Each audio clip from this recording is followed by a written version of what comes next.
السلام علیکم ورحمۃ اللہ وبرکاتہ۔ الحمد للہ نحمده ونستعینه ونستغفره ونؤمن به ونتوکل علیہ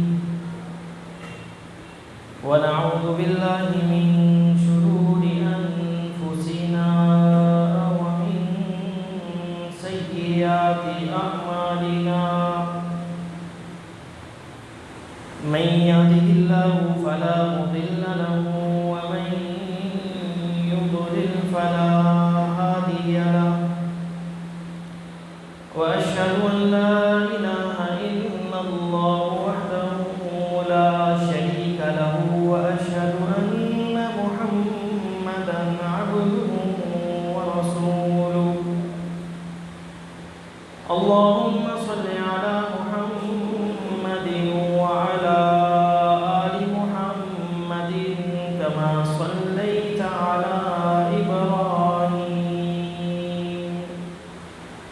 وعلى آل إبراهيم إنك حميد مجيد. اللهم بارك على محمد وعلى آل محمد كما باركت على إبراهيم وعلى آل إبراهيم إنك حميد مجيد. من يطع الله ورسوله فقد رشد واهتدى، ومن يعص الله ورسوله فقد ضل وغوى. سبحانك لا علم لنا إلا ما علمتنا إنك أنت العليم الحكيم. رب اشرح لي صدري ويسر لي أمري واحلل عقدة من لساني يفقهوا قولي. رب زدني علما. أما بعد فإن خير الحديث كتاب الله، وخير الهدي هدي محمد صلى الله عليه وسلم، وشر الأمور محدثاتها وكل محدثة بدعة وكل بدعة ضلالة وكل ضلالة في النار. أعوذ بالله السميع العليم من الشيطان الرجيم من همزه ونفخه ونفثه.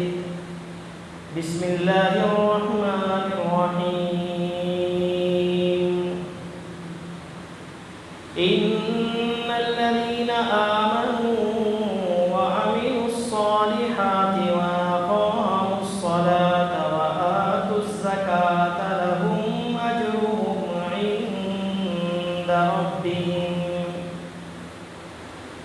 لهم أجرهم عند ربهم ولا خوف عليهم ولا هم يحزنون.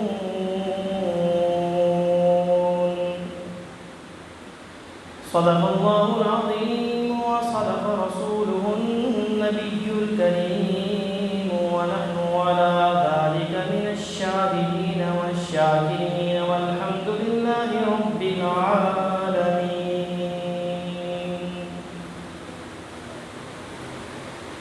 تمام قسم کی تعریفات اللہ مالک الملک ذوالجلال والاکرام کے لیے ہے، اور لا تعداد درود و سلام و امام الانبیاء والمرسلین شفیع الموحدین سید الاولین والآخرین کی ذات مقدسہ مطہرہ معظمہ پر رمضان کا بابرکت مہینہ شروع ہو چکا ہے، اور اس رمضان کے پہلے جمعہ کے اندر ہم سب یہاں پر اکٹھے ہیں۔ اللہ رب العزت ہم سب کی تمام عبادتیں قبول و منظور فرمائے اور ہماری حاضری کو بھی اپنی بارگاہ الہی میں شرف قبولیت سے نوازے۔ دین اسلام کے جو 5 ارکان ہیں ان میں سے 5واں رکن تو روزہ ہے، جس کی ہم اس ماہ کے اندر اللہ کی توفیق سے ادائیگی کرتے ہیں،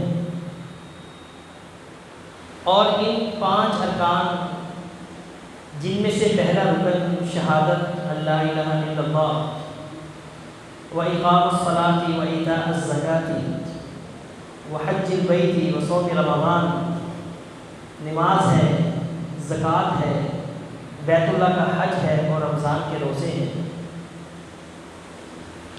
نماز کے بعد سب سے جو اہم رکن جس کا اس حدیث کے اندر تذکرہ کیا گیا ہے، جس کو اسلام کے بنیادی ارکان میں سے تیسرے نمبر پر رکھا گیا ہے، وہ زکوٰۃ ہے کہ جس کی ادائیگی کے بغیر اسلام مکمل ہی نہیں ہوتا، اور یہ ایک اہم ترین رکن ہے کہ قرآن مجید میں 82 مرتبہ اللہ رب العزت نے اس قرآن کے اندر زکوٰۃ اور نماز کو دونوں کو اکٹھا ذکر کیا ہے۔ جہاں پر نماز کا حکم دیا کہ اقیم الصلاۃ، وہیں پر کہا کہ وآتوا الزکاۃ۔ 82 مقامات پر نماز کو اور زکوٰۃ کو ادا کرنے کا ایک ساتھ یکجا حکم وارد ہوا ہے، تو اس سے نماز کا اور زکوٰۃ کا آپس کے اندر جو تعلق ہے وہ بھی واضح ہوتا ہے۔ جیسے نماز کی اہمیت ہے ویسے ہی زکوٰۃ کی اہمیت بھی اجاگر ہوتی ہے، اور جو زکوٰۃ کے جو بنیادی مقاصد شریعت نے، اسلام نے بتائے ہیں، ان میں سب سے پہلا جو بنیادی مقصد ہے وہ تو یہ ہے کہ اپنے نفس کو، اپنی جان کو ان علائشوں سے پاک کرنا ہے جو مال کی محبت، بخل اور دولت مندی کی وجہ سے ہمارے وجود کے اندر، ہمارے نفسوں کے اندر پیدا ہوتی ہیں، اور ساتھ ساتھ معاشرے کے ان لوگوں کو مضبوط کرنا ہے جو کہ مالی طور پر کمزور ہیں، مالی طور پر مستحکم نہیں ہیں۔ یہ اللہ رب العزت نے زکوٰۃ کے جو مین مقاصد ہیں 2 بیان فرمائے ہیں، اور جو لوگ زکوٰۃ ادا نہیں کرتے، مالوں کو جمع کرتے ہیں، ان کے بارے میں نبی اکرم صلی اللہ علیہ وسلم کی حدیث بھی ہے کہ من ادى زکاۃ مالہ فقد ذهب عنہ شرہ، جو شخص اپنے مال کی زکوٰۃ ادا کر دیتا ہے، اللہ رب العزت اسے اس مال کے شر سے محفوظ کر دیتا ہے۔ تو اس سے ایک بات تو یہ واضح ہوتی ہے کہ مال کا بھی شر ہوتا ہے۔ یہ شر جو کہ انسان کو گھمنڈی بنا دیتا ہے، متکبر بنا دیتا ہے، انسان کو اپنی حیثیت، اس کی اوقات بلا دیتا ہے، انسان کو دین اسلام کے راستے سے ہٹا دیتا ہے۔ ایک تو دنیا کا شر ہے، دنیا کے اندر بھی انسان جب اس شر کے اندر مبتلا ہو جاتا ہے، مال کے شر کے اندر، تو اس کے لیے خرابیاں ہی خرابیاں ہیں، اس کے لیے ہلاکت ہے، تباہی و بربادی ہے۔ اگر ہم اخروی اعتبار سے دیکھیں، اخروی اعتبار سے بھی اس کے بڑے نقصانات ہیں۔ اللہ رب العزت نے قرآن مجید میں ارشاد فرمایا والذین یکنزون الذهب والفضة ولا ينفقونها في سبيل الله فبشرهم بعذاب أليم۔ وہ لوگ جو اپنے مالوں کو جمع کر کے رکھتے ہیں، اب سونا چاندی کو، اپنی تجارت کو جمع کر کے رکھتے ہیں، بڑی اس سے محبت کرتے ہیں، اور ولا ينفقونها في سبيل الله، اللہ کے راستے میں اس مال میں سے جو اللہ نے ان کو دیا خرچ نہیں کرتے، صدقہ و خیرات نہیں کرتے، زکاتیں ادا نہیں کرتے، فبشرهم بعذاب علیم، تو انہیں عذاب علیم کی خوشخبری سنا دیجیے۔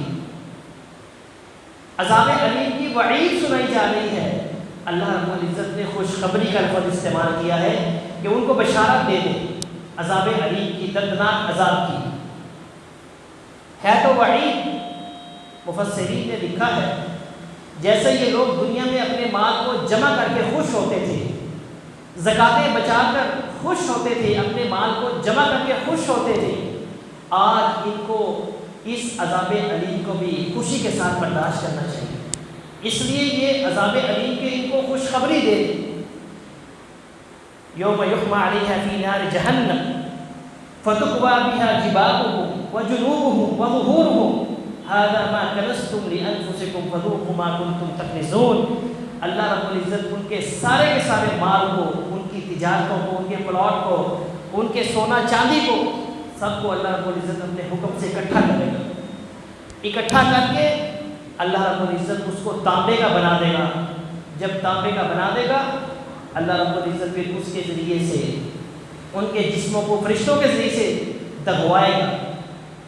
فرشتے اس سال، اس ایک دن جو کہ میدان محشر کا دن ہے، قیامت کا دن ہے، جو کہ 50,000 سال کے برابر وہ دن ہے، پورا وہ ایک دن فرشتے اس سونے کو تانبے کی شکل میں پگھلا کر اس کے جسم کو داغتے رہیں گے اور کہیں گے کہ ھذا ما کنزتم لانفسکم، یہ ہے تیرا وہ خزانہ جسے تو اپنی جانوں کے لیے بڑا بچا کر رکھتا تھا۔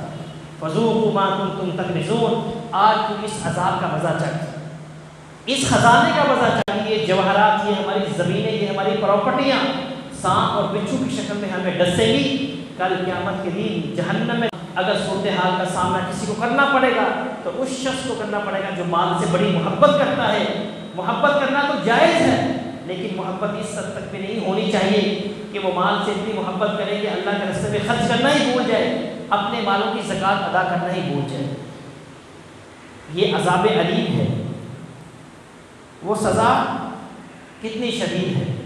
اللہ رب العزت نے زکوٰۃ کا حکم دیا، ساتھ میں نماز کا حکم بھی دیا۔ عبداللہ بن مسعود رضی اللہ تعالیٰ عنہ فرماتے ہیں کہ اللہ رب العزت نے دونوں چیزوں کا جو ایک ساتھ ذکر کیا ہے، اقیموا الصلاۃ وآتوا الزکاۃ کہہ کر، تو اس سے یہ بات واضح ہوتی ہے کہ من لم یؤدی زکاتہ فلا صلاۃ لہ، جو شخص اپنے مال کی زکوٰۃ ادا نہیں کرتا تو اس شخص کی کوئی نماز نہیں ہے، اس شخص کی کوئی نماز نہیں ہے جو زکوٰۃ کا منکر ہے، زکوٰۃ ادا نہیں کرتا۔ اسی لیے امیر المؤمنین سیدنا عمر بن خطاب رضی اللہ تعالی عنہ جب بھی کسی کو مال کو ان کے علاقوں میں زکوٰۃ ادا کرنے کے لیے، زکوٰۃ کو جمع کرنے کے لیے بھیجا کرتے تھے اپنے دور خلافت کے اندر، تو انہیں کیا کہتے تھے کہ جاؤ اپنی اپنی وادیوں میں جاؤ اور مسلمانوں سے زکوٰۃ ادا کرو، اور جو غیر مسلم ہیں، یہودی ہیں، عیسائی ہیں، جو مجوسی ہیں، ان سے تم نے جزیہ اکٹھا کرنا ہے، ان سے تم نے ٹیکس لینا ہے، ہر جوان بالغ کی طرف سے 1 دینار لینا ہے۔ 1 دینار یہ سالانہ ٹیکس ہے، سالانہ جزیہ ہے جو کہ غیر مسلم سے لیا جاتا ہے۔ آگے فرماتے ہیں کہ تم نے یہودیوں، مجوسیوں کہ ہر ایک فرد سے، ہر جوان بالغ سے 1 دینار لینا ہے، اور مسلمانوں سے تم نے زکوٰۃ لینی ہے۔ اور یاد رکھو جب تم کسی ایسے علاقے میں جاؤ وہاں پر ایسے لوگ موجود ہوں جو خود کو تو مسلمان کہتے ہیں لیکن وہ نماز ادا نہیں کرتے، تو تم نے ان سے زکوٰۃ وصول نہیں کرنی، بلکہ تم نے ان سے ٹیکس لینا ہے۔ وہی ٹیکس، وہی جزیہ جو تم یہودیوں سے لیتے ہو، جو عیسائیوں سے لیتے ہو، جو تم نے مجوسیوں سے لے کر اکٹھا کرنا ہے، تم نے بھی ان لوگوں کو انہی صف میں شامل کر کے ان سے جزیہ وصول کرنا ہے۔ وہ تو ایسے لوگوں کو مسلمانوں کی صف میں شامل ہی نہیں کرتے تھے جو زکوٰۃ نہیں دیتے تھے یا جو نماز نہیں پڑھتے تھے۔ ان دونوں کا آپس کے اندر بڑا گہرا تعلق ہے۔ تو آج اگر ہم صحیح معنوں میں زکوٰتیں نکالنے والے بن جائیں، ایمانداری کے ساتھ اپنے مال کی اگر ہم زکوٰۃ نکالیں، تو یہ مساکین، یہ فقراء، یہ غریب لوگ، یہ کلاش لوگ ہمارے معاشرے سے ختم ہو جائیں۔ یہ جو مدارس ہیں، یہ جو مساجد ہیں، جتنی بھی یہ تنظیمیں ہیں، فلاحی قسم کی ادارے ہیں، جہاد کرنے والے جو ادارے ہیں، یہ سب کے سب ادارے، یہ سب کے سب دینی مدارس خود کفیل ہو جائیں اگر ہم صحیح معنوں میں اپنی زکوٰۃ نکالنے شروع کر دیں ایمانداری کے ساتھ۔ نبی اکرم صلی اللہ علیہ وسلم کی حدیث ہے، آپ نے فرمایا خوش نصیب ہیں وہ لوگ جو زکوٰۃ نکالیں اور ان کو زکوٰۃ وصول کرنے والے مل جائیں۔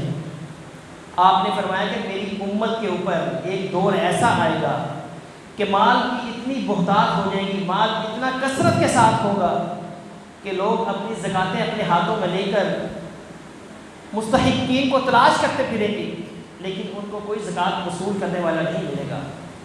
میری امت کا ایک شخص اپنے ہاتھ میں زکات کا پیسہ لے کر اپنے گھر سے نکلے گا، لوگوں سے پوچھے گا کہ میں نے زکات ادا کرنی ہے، مجھے بتاؤ کون غریب ہے، کون مستحق ہے کہ جسے میں اپنی زکات کا پیسہ دے دوں۔ وہ کہے گا کہ میرے علم میں نہیں، میں نے گزشتہ سال زکات ادا کی تھی کہ میں فلاں وادی میں گیا تھا، وہاں پر ایک شخص تھا، تم اس شخص کے پاس چلے جاؤ، فلاں جگہ پر اس کی جھونپڑی ہے، وہ شخص مستحق ہے، میں نے اس کو پچھلے سال زکات دی تھی، تم جا کر اپنی زکات اس کو دے دو۔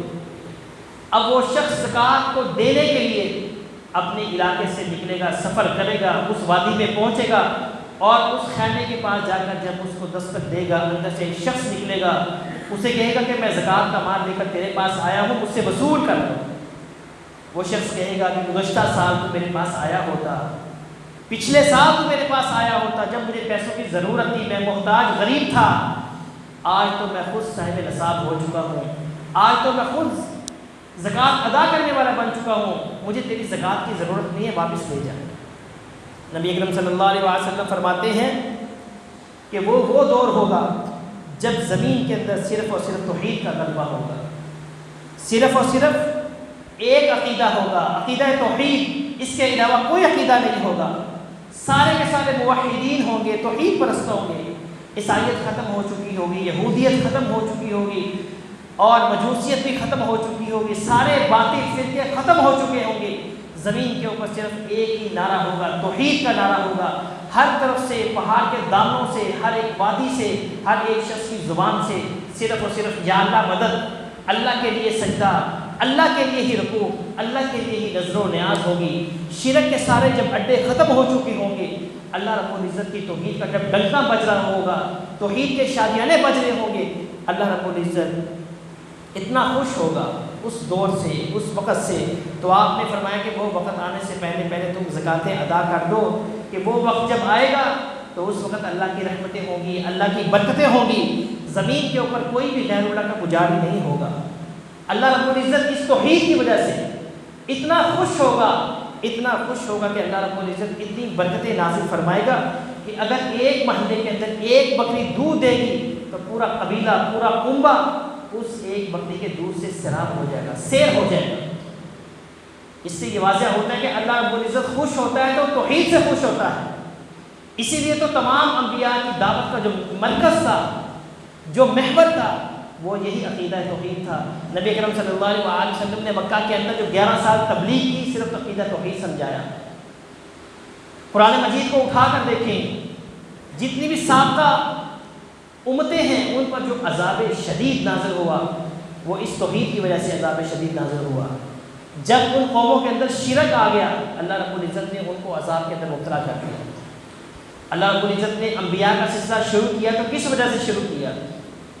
جب آدم علیہ السلام زمین پر آئے، ان کی اولاد پھیلی، جب اس قوم کے اندر شرک آنا شروع ہو گیا، انہوں نے جب اللہ کے علاوہ دوسروں کی پرستش شروع کر دی، پھر اللہ رب العزت نے آدم علیہ السلام کو بطور نبی کو مبعوث فرما دیا۔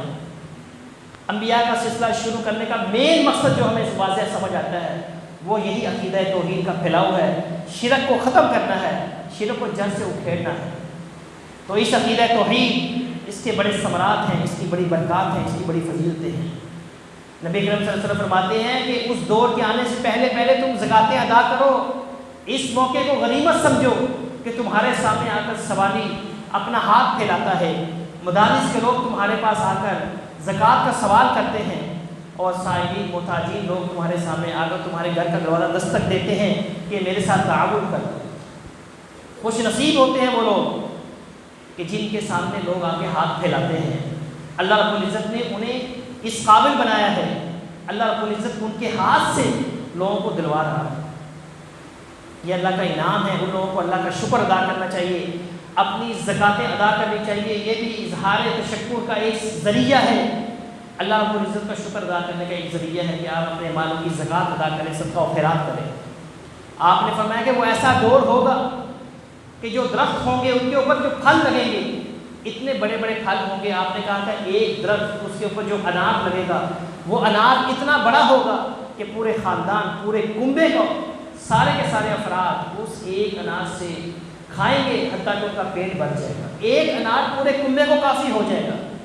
آپ نے فرمایا کہ اس انار کا چھلکا اتنا بڑا ہوگا, اس کا خول اتنا بڑا ہوگا کہ اس خول کے نیچے, اس چھلکے کے نیچے پورا خاندان, پورا قبیلہ, پورا کنبہ سما سکتا ہے. آپ نے فرمایا کہ وہ ایسا دور ہوگا کہ ایک دیہاتی اپنے دانے لے کر جائے گا اپنی کھیت کے اندر اگانے کے لیے, اپنی فصل کے اندر اگانے کے لیے. اس کے ہاتھ میں دانے ہوں گے, اس کی مٹھی میں دانے ہوں گے, کھیتی باڑی کرے گا اور اپنے دانے وہ اس جگہ پر پھینکے گا جہاں پر اس نے کھیتی باڑی کی ہے, جہاں پر اس نے زمین کو نرم کیا ہے, زرخیز کیا ہے, پانی لگایا ہے. اس کے کچھ دانے کچھ سنگلاگ پتھروں پر پڑیں گے, کچھ پہاڑ کے اوپر پڑیں گے. اللہ رب العزت اس پتھر کو بھی حکم دے گا, اس سنگلاگ جو زمین ہے اس کو بھی حکم دے گا کہ یہاں پر ایک مومن کا, ایک موحد کے ہاتھ سے دانہ گرا ہے, تو نے اس کو اگانا ہے. یہ توحید پرست ایک مومن کی شان ہے کہ اللہ رب العزت اس کے ہاتھ سے نکلنے والی ایک ہی چیز کے اندر برکتیں عطا فرمائے گا. آپ نے فرمایا کہ اس دور میں لوگ ننگے پاؤں چلیں گے, ان کے پاؤں کا نہیں, اس لیے کہ کیونکہ اسے معلوم ہوگا ایمان والوں کی شانیں یہ ہے توحید کی برکات کہ کیسی برکتیں نازل ہوں گی. آپ نے فرمایا تھا کہ ایسے دور آنے سے پہلے تم نے یہ کام کرنا ہے, بڑا پکیزہ دور ہوگا, توحید ہی توحید ہوگی. اگر کچھ نکالنا چاہتے ہو تو آج ہی نکال لو, کل کو تمہیں صدقہ و خیرات وصول کرنے والا کوئی شخص نہیں ملے گا. نبی اکرم صلی اللہ علیہ وسلم نے بنی اسرائیل کے ایک شخص کا واقعہ ذکر کیا جو کہ صحیح مسلم کے اندر ہے. آپ نے فرمایا کہ بنی اسرائیل کا ایک شخص جو کہ سفر کر رہا تھا, اس نے بادلوں میں سے ایک آواز سنی, بادلوں میں سے ایک آواز آئی, بادل جا رہے ہیں اور ایک آواز آئی, بادلوں کو حکم دیا جا رہا ہے اس کی حدیقت فلاں شخص کے باغ کو جا کر سیراب کرو. اس شخص کا نام لیا, وہ شخص بڑا متعجب ہوا کہ بادلوں کے اندر سے آواز آ رہی ہے اور بادلوں کو حکم دیا جا رہا ہے, فلاں شخص کا نام لے کر کے اس کے باغ میں جا کر بطور خاص برسو اس کو سیراب کرو. وہ شخص بڑا حیران ہوا, بادلوں کے پیچھے پیچھے جا گیا.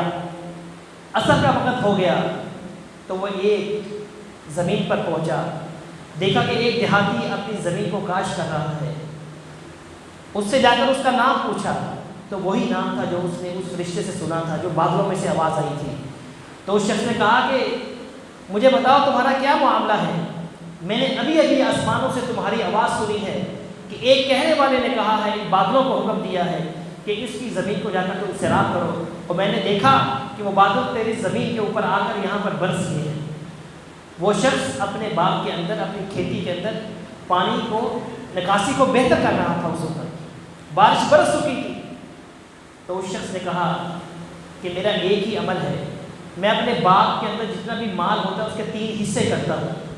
ایک حصہ جو پہلا حصہ ہوتا ہے اس کو میں اس کھیتی کے اوپر دوبارہ لگا دیتا ہوں, اور دوسرا حصہ میں اپنے گھر بار, اپنے بچوں کو ان کی گزر بسر کے لیے ان کے حوالے کر دیتا ہوں, اور جو تیسرا حصہ ہے وہ سارے کا سارا میں اللہ کے راستے میں خرچ کر دیتا ہوں. اس شخص نے کہا بس یہی وجہ ہے کہ اللہ رب العزت نے بادلوں کو حکم دیا تیری زمین کے لیے بطور خاص حکم دیا کہ اس کی زمین کو خاص رکھو, زمین کو پانی کی ضرورت ہے, جا کر اس کے زمین کو سیراب کر دو. ایسے اللہ رب العزت برکتیں نازل فرماتا ہے, رحمتیں برکتیں نازل ہوتی ہیں اپنے مال میں سے زکوٰۃ نکالنے کی وجہ سے. صحابہ کرام رضوان اللہ علیہم اجمعین نبی اکرم صلی اللہ علیہ وسلم کے پاس آتے اور آ کر سوال کرتے, اے اللہ کے رسول میرا اتنا مال ہو گیا ہے, میں زکوٰۃ کیسے نکالوں, مجھے زکوٰۃ کے حوالے سے میری رہنمائی فرمائیں. اتنے سوال کرتے, اتنا ان کو خدشہ ہوتا کہ کہیں ایسا تو نہیں کہ میرے پاس مال ہو اور میں ان لوگوں میں شامل ہو جاؤں کہ جو زکوٰۃ نہ نکالنے والے ہوں, یا مجھے اس مسئلے کا علم نہ ہو کہ میں زکوٰۃ ادا کرنے سے محروم ہو جاؤں. صحابہ آتے پوچھتے, اللہ کے رسول میرے پاس اتنا مال ہے, کیا اس پر 1 سال کی زکوٰۃ فرض ہے؟ آپ نے کہا کہ ہاں, تم نے اپنے مالوں کے اوپر 1 سال گزرنے کے پر تم نے زکوٰۃ ادا کرنی ہے. صحابہ پوچھے, اللہ کے رسول کیا ہم 2 سال کی زکوٰۃ 1 سال ادا کر سکتے ہیں؟ آپ نے فرمایا کہ ہاں تم کر سکتے ہو. یہ جذبہ ہے زکوٰۃ ادا کرنے کا کہ 2 سالوں کی زکوٰۃ اکٹھی ادا کر رہے ہیں. جامع ترمذی کے اندر حدیث ہے، ابی بن کعب کو نبی اکرم صلی اللہ علیہ وسلم نے بھیجا کہ جاؤ فلاں وادی پہ جا کر تم زکوٰۃ اکٹھی کرو، فلاں شخص ہے اس کے پاس اونٹ ہے اور میں نے سنا کہ وہ صاحب نصاب ہو چکا ہے، جاؤ اس کی زکوٰۃ کا حساب کر کے زکوٰۃ کا مال اکٹھا کر کے لے آؤ۔ ابی بن کعب کے اس شخص کے پاس کہا کہ میں نے نبی اکرم صلی اللہ علیہ وسلم نے بھیجا ہے، تمہارے پاس اونٹ ہے، میں نے ان کا حساب کرنا ہے اور زکوٰۃ لینی ہے۔ اس شخص نے کہا کہ ہاں میرے پاس یہ سارا مال ہے، سامنے کھڑا ہے، جا کے حساب کر لو۔ ابی بن کعب نے حساب کیا تو کہا کہ تیری مال کے اوپر زکوٰۃ بنتی ہے، تجھے ایک اونٹ، وہ اونٹ جس کی عمر 1 سال ہو اور دوسرے سال میں وہ داخل ہو چکا ہو، وہ تو نے بطور زکوٰۃ ادا کرنا ہے۔ اس شخص نے کہا کہ ٹھیک ہے، لیکن یہ تو بچہ ہے، یہ چھوٹا اونٹ ہے، اللہ کے نبی کی خدمت میں آپ اس بچے کو پیش کریں گے تو اللہ کے نبی خوش نہیں ہوں گے، میں تو ایسا اونٹ بطور زکوٰۃ ادا کروں گا جسے دیکھ کر اللہ کے نبی خوش ہو جائے اور اللہ کے نبی اس سے فائدہ اٹھائے۔ اس نے ایک تندرست اونٹنی، دودھ دینے والی اس اونٹنی کو اس صحابی کے حوالے کیا کہ یہ تم بطور زکوٰۃ میری طرف سے لے جاؤ۔ ابی بن کعب نے کہا کہ نہیں، تیرا جو حق بنتا ہے وہ یہی ہے کہ اس چھوٹے بچے کو میں لے کے جاؤں۔ اس نے کہا کہ نہیں، میں تو اچھا مال دینا چاہتا ہوں، قیمتی مال دینا چاہتا ہوں زکوٰۃ کی مد میں۔ صحابہ سے اس نے آپس میں بات چیت ہوئی، تکرار ہوا، وہ نہ مانا کہ جو حق بنتا ہے وہی لے کے جاؤں، وہ چلا گیا ناراض ہو کر کہ اللہ کے نبی کو جا کر میں بتا دوں گا۔ اب ابی بن کعب نے خود تیاری کی کہ میں خود اس اونٹنی کو لے کر اللہ کے نبی کی خدمت میں حاضر ہوتا ہوں۔ اب اس نے اونٹنی کو تیار کیا، اونٹنی کے دودھ کی جو نتھرے بھرے ہوئے ہیں، اپنی بیگم سے کہا کہ ابھی تم نے دودھ نہیں دھونا اس کا، اللہ کے نبی کے پاس جاؤں گا اسی حالت میں اس اونٹنی کو لے کر، تو اللہ کے نبی دے کر خوش ہو جائیں گے۔ تو وہ اس اونٹنی کو لے کر مدینہ پہنچتے ہیں۔ اس وقت ابی بن کعب بھی اس صحابی کے بارے میں آپ صلی اللہ علیہ وسلم کی دربار میں، آپ کی مجلس میں بیٹھے بات کر رہے ہیں، تو نبی اکرم صلی اللہ علیہ وسلم کی خدمت میں پہنچ کر اس صحابی نے سلام عرض کیا اور کہا کہ اللہ کے رسول، ابی بن کعب جس شخص کے بارے میں بات کر رہے ہیں وہ شخص میں ہی ہوں اور میں یہ اونٹنی آپ کی خدمت میں لے کر حاضر ہوا ہوں۔ تو نبی اکرم صلی اللہ علیہ وسلم نے فرمایا کہ تو نے ایسا کیوں کیا؟ اس نے کہا کہ اس لیے کیا تاکہ آپ مجھ سے راضی ہو جائیں، میرا رب مجھ سے راضی ہو جائے اور پھر اللہ رب العزت مجھ سے راضی ہو کر مجھے معاف کر دے۔ نبی اکرم صلی اللہ علیہ وسلم نے قسم کھا کر کہا اگر واقعی تو نے ایسا کیا ہے تو سن لے، اے اللہ تو بھی سن لے، سب کو گواہ بنا کر کہا اگر تیری نیت واقعی ایسی تھی، اللہ نے صرف تجھے ہی نہیں، تیری بیوی کو ہی نہیں، تیرے پورے خاندان کو اللہ رب العزت نے تیرے گناہوں کو ساتھ سب کے سب گناہوں کو معاف کر دیا۔ اس کے اس ایک عمل کی وجہ سے پورے خاندان کو اللہ رب العزت نے ان کے گناہوں کو معاف کر دیا۔ یہ اچھی زکوٰۃ، بہتر زکوٰۃ نکالنے کا صلہ ہے، اس کا اجر ہے۔ اللہ رب العزت ہمیں جو ہمارے مالوں کے شر ہے اسے بھی محفوظ فرمائے۔ جو مال کا شر ہوتا ہے وہ بڑا خطرناک ہوتا ہے، جیسا کہ نبی اکرم صلی اللہ علیہ وسلم نے بنی اسرائیل کے ان 3 آدمیوں کا ذکر کیا جو کہ صحیح بخاری اور صحیح مسلم میں یہ روایت موجود ہے۔ وہ 3 لوگ مشہور واقعہ ہے، میں بس صرف خلاصہ بیان کر دیتا ہوں۔ وہ 3 لوگ جو بڑے غریب تھے، ندار تھے، سائل تھے، در در کے دھکے کھاتے تھے۔ ان میں سے ایک برس کی بیماری کا مریض تھا، کوڑی کا مریض تھا، اس کے پورے جسم کے اوپر، پورے وجود کے اوپر داغ ہی داغ تھے، پھوڑے تھے، پھنسیاں تھیں، بدبودار اس کا جسم تھا، کوئی اس کو اپنے قریب بٹھانے پر یعنی کہ تیار نہیں تھا، ہر کوئی اس سے گن کھاتا تھا۔ اب وہ شخص ہے، غریب ہے، اس بیماری کا شکار ہے، اور دوسرا وہ شخص ہے جو دوسری وادی میں رہتا ہے، دور کے علاقے میں رہتا ہے۔ اب اس شخص کے پورے جسم کے اوپر، پورے وجود کے اوپر کوئی بال نہیں ہے، بالوں سے محروم ہے، گنجا ہے اور غریب بھی ہے، در کے دھکے کھانے والا ہے۔ اور تیسرا وہ شخص جو کسی اور وادی میں رہتا ہے، وہ نبینہ ہے، وہ بھی غریب ہے۔ اب اللہ رب العزت نے فرشتہ بھیجا ان کے پاس، پہلے شخص کے پاس آیا اور کہا کہ بتا ایُّ شیء احب الیک، تجھے کون سی چیز سب سے زیادہ محبوب ہے؟ اس نے کہا کہ میرا جسم تیرے سامنے ہے، برس کا مریض ہوں، کوڑ کا مریض ہوں، پورا جسم داغدار ہے، اسی بیماری، اسی کیفیت پہ زندگی بسر کر رہا ہوں، لوگ مجھ سے گن کھاتے ہیں، تو میں چاہتا ہوں کہ میرا یہ وجود بہتر ہو جائے، سارے کا سارا وجود بہترین ہو گیا، بیماری ختم ہو گئی۔ اور پوچھا کہ ایُّ المال احب الیک، تجھے کون سا مال سب سے زیادہ محبوب ہے، پسندیدہ ہے؟ تو اس نے کہا کہ مجھے اونٹ بہت پسند ہے۔ اب اس فرشتے نے ایک اونٹ خرید کر اس کے حوالے کر دیا۔ اب وہ فرشتہ دوسرے شخص کے پاس گیا جو گنجا تھا، جس کے پورے جسم کے اوپر کوئی بال نہیں تھے، اس کو جا کر بھی کہا کہ ای شیء احب الیک، تجھے کیا چیز سب سے زیادہ محبوب ہے؟